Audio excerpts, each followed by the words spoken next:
Bloom is right according to my allergies. Hello and welcome back to my channel where I like to have fun with all things beauty while being critical about what I accept into my collection. Today I am doing a first impressions of the Natasha Denona Bloom palette. So this just showed up a few hours ago. I think I got it around noon, 12 or 1, something like that. Then I had a bunch of stuff to do. I've been busy all day.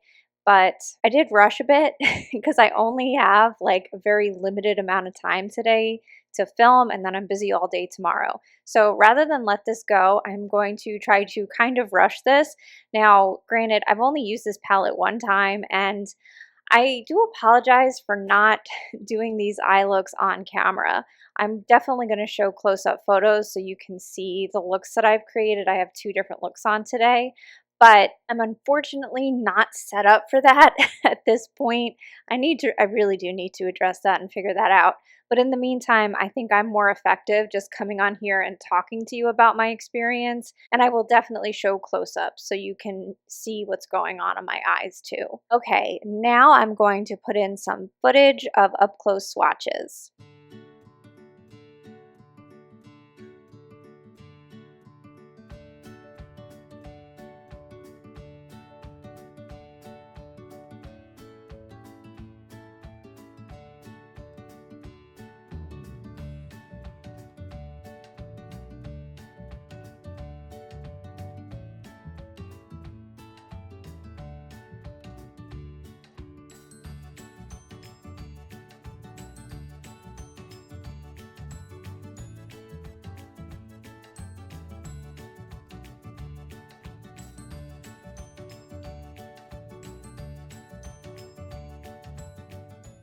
I have a lot of thoughts.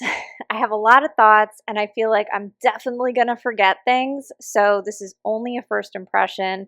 I plan on using this for at least a few weeks and then having an updated discussion about how I feel after that, because I think that's only fair. However, I am familiar enough with Natasha Denona palettes that I do feel like I have some valid thoughts just based on what happened today. So I will start by saying I am not offended by the formula. I think the formula is fine. I was very, very, very worried that this was going to have really dry shimmers in it. I believe that was the biggest complaint about the purple palette that was released a few months ago, and that's something that I don't prefer in a shimmer. I definitely like a nice creamy shimmer, sort of the way her shimmers used to be, but that doesn't seem to be the formula anymore. So based on the last palette, I was really worried about this one.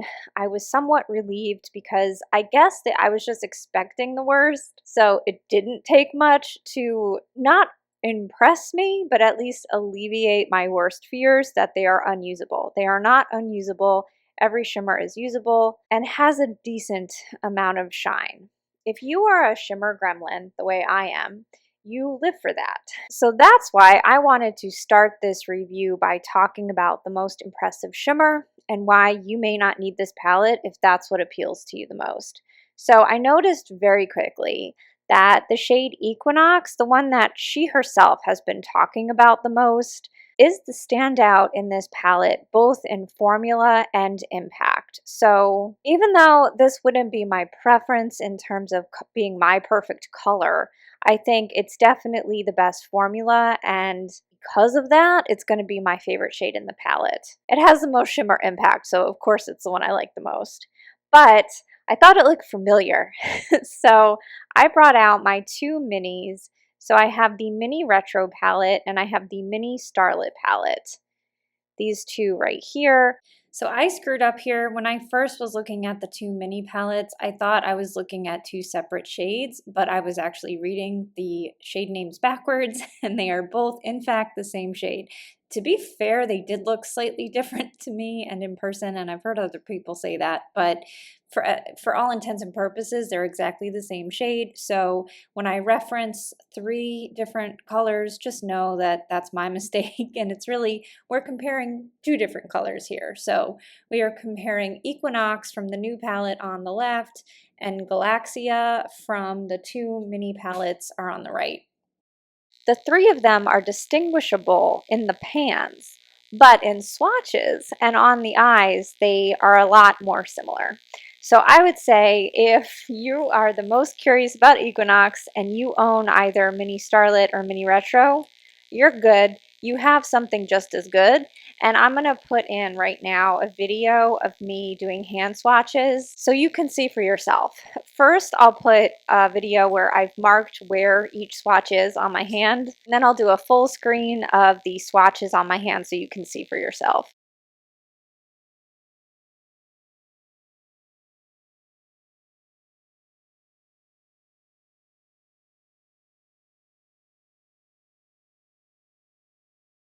All right, so with that out of the way, if you're still interested in this palette and you were looking at this as having a cooler side and a warmer side, so a bunch of people have pointed out at this point that if you just look over here, so if you just look at those shades in the palette, they seem a lot more cooler pink. I would agree. That was how I felt when I looked at these. I felt like that was the warmer side, that was the cooler side.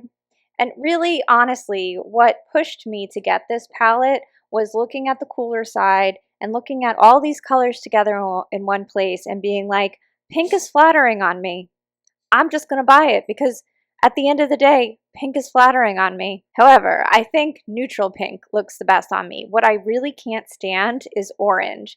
And this should have been called the I Need a Peach. Like, this absolutely 100% should have been named the I Need a Peach palette because it is so incredibly peach. And I should have known better, but I thought that these shades like Wren and Floss and Clover were mauvey pink enough that it was gonna work for me. And the second I put Wren on my eye, which is what is mostly in this eye, so this eye was the cooler tone, this was the warmer tone side of the palette. I did break it up on my face like that, but Wren is so peach. It is so much peacher on my skin than it looks in the pan. I was really blown away and shocked by that. The other thing I was immediately disappointed about is this shade Petal, because I need gradients in all of my palettes.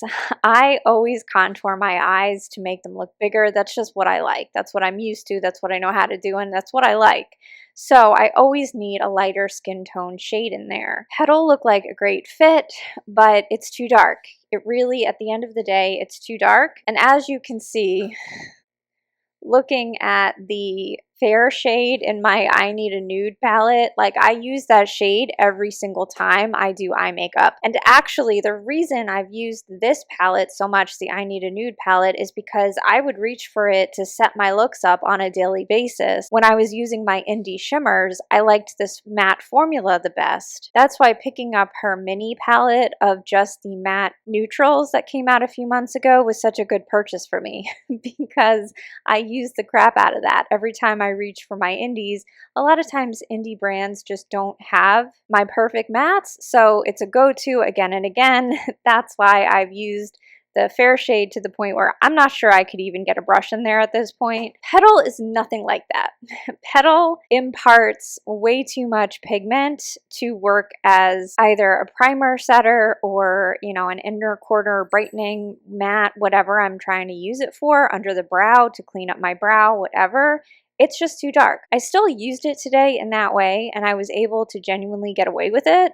But it does impart too much of a color that if you're going for a different look, it's just not a great shade. I just wish it was lighter. I judge most of my palettes based on their gradient, and I would say the gradient in here is okay, but it could be both lighter and it could be darker too. On this side, I used Floss for my outer corner, and on this side, I used a mix of Bark and Brick for my outer corner, and I don't really feel like either are dark enough. They're almost dark enough, and because I'm so pale, I can get away with it, but I would really prefer deeper mattes and lighter mattes. So I'm disappointed about the gradient, I'm disappointed about the shimmers, and I'm disappointed about the color story. So all in all, if I had bought this at Sephora, I would return it. I'm gonna go out on a limb and say that right now. I always sleep on decisions like that before I make a final call, but yeah, that's it. I would return this because as much as I like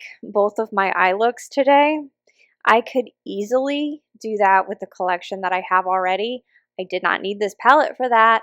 And the shade I like most, I already own. And actually, I already own it from Natasha Denona. So if you're anything like me and you generally like pink eyeshadow, I would say maybe really try to think of this as peach.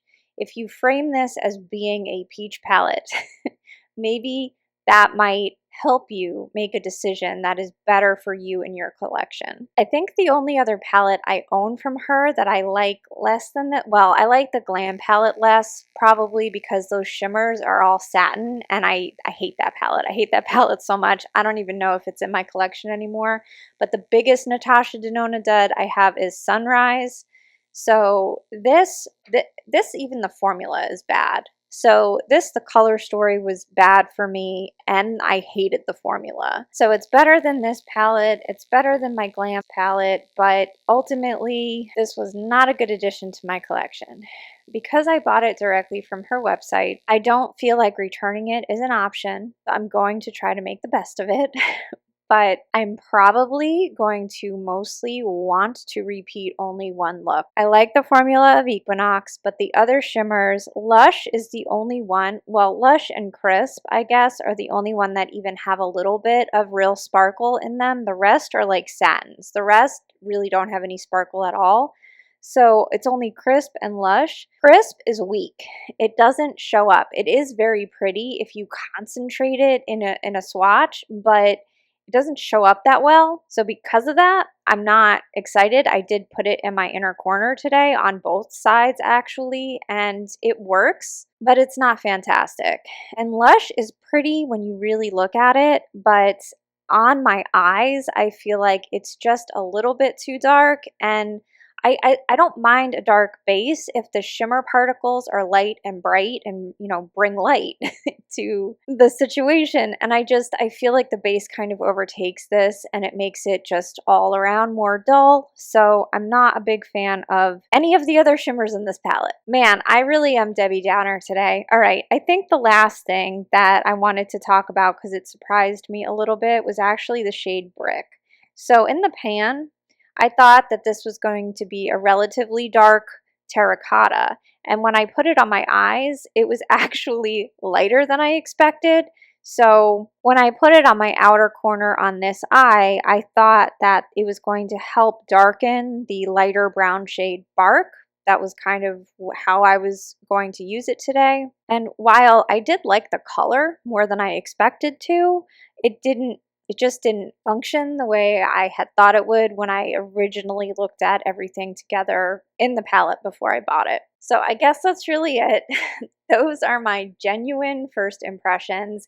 And let me tell you, as much as I had regretted my decision purchasing it the second I purchased it, like the second I made the order, I regretted it. I thought for sure that I was still going to like it. I thought that it wasn't going to blow my mind, that it wasn't going to be unique enough to warrant its place in my collection, but I 100% thought that this was going to be a lot more wearable than how I felt using it today, if that makes sense. Like, I certainly didn't expect to dislike it enough that I would sit here and say that I would return it if it was easy. I very much thought I was going to come here and be like, it's okay. If you like the colors, then it's fine. But I'm not even saying that. I'm saying genuinely, if you don't love the shade of peach on your skin, you don't need this palette. And if you have a lot of makeup that you already love, you probably don't need this palette either. So anyway, I'm going to shut up because I feel like I'm probably going overboard in my disappointment. My expectation is that I'm going to lighten up in the next few weeks when I force myself to use this because I paid $73 for it. I'm genuinely hoping that I do like it more over time, even though I don't think this is ever going to be like one of my top palettes. I certainly don't think that, but I am hoping that my heart softens and I find the good, because I have already seen so many people do incredible looks. I went out of my way not to watch reviews of the palette, but just stills on Instagram. I've seen a lot of people's eye looks and they're stunning. There's so many people that can work with this palette and make it look really good. So if you did spend your hard-earned money on this, I am not in any way saying that I think you'll be 100% disappointed. I'm just saying if you had the mindset like I did, where you thought it was more pink, under those specific circumstances, you might not be thrilled. So I'm just pointing that out there. Again, I need a few weeks to digest this palette and really get my full thoughts. I just wanted to jump on here and share my swatches and what this looks on my skin tone. I am fair, light medium fair, and I'm mostly neutral, leaning a little bit pink. So if that's helpful at all, I just wanted to get this up and out as soon as possible so you could get some thoughts from somebody who definitely spent the full price and does not get any kickback for reviews. So it hurt. This one hurt. This was not a good one. I didn't feel great about this purchase, but we live and we learn.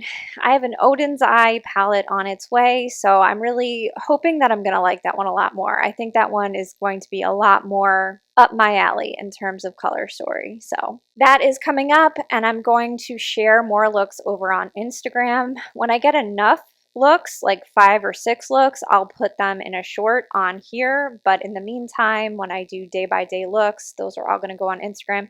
Today, unfortunately, so like I don't normally like doing 2 different looks on my 2 eyes because they're not symmetrical. So like this is my good eye. Whenever I show photos, like close-ups of my eye, when I have the same look on both eyes, it's always this eye. It's 100% always this eye, because it's less hooded than this eye. So I always feel like the look on this eye kind of gets the short end of the stick because it's never going to look as nice, which really is annoying for me because I also don't have a symmetrical lower face. So on this side, I have a bunch of nerve damage. So my face droops a little bit and sticks out. So this is the good side of my face, but this is my good eye, which is annoying because if my good eye was on this side, I could just walk around all day like this, problem solved. Like it would be so much more convenient if that's the way that shook out for me. But, you know, it is what it is. I can't afford surgery, so my eyes are definitely not symmetrical. Nobody has to point that out. I am 100% aware.